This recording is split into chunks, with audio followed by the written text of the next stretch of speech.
Comme en première instance, Audrey Mandjei est condamnée à 30 ans de réclusion, assortie d'une peine de sûreté des 2/3 et une interdiction définitive du territoire français.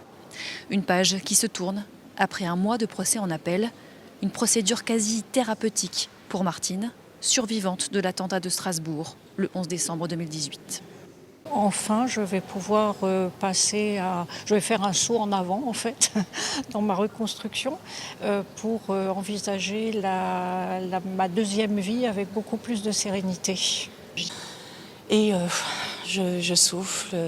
Et dans toute cette horreur, je dirais qu'on a en plus été très solidaires entre parties civiles, où on a pu s'apporter des réponses, se soutenir.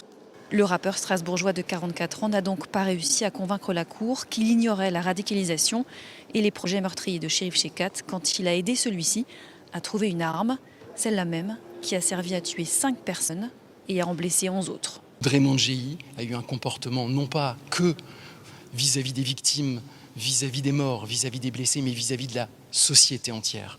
Il a eu un comportement antisocial pendant les faits, mais également après. Et son attitude pendant l'audience, il ne nous a même pas donné ce qu'on lui a simplement demandé, c'est-à-dire la vérité.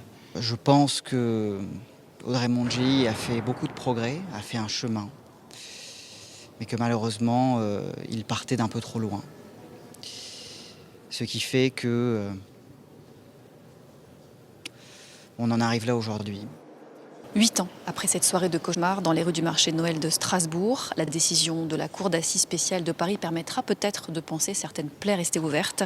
Audrey Mandjei dispose quant à lui de 10 jours pour se pourvoir en cassation.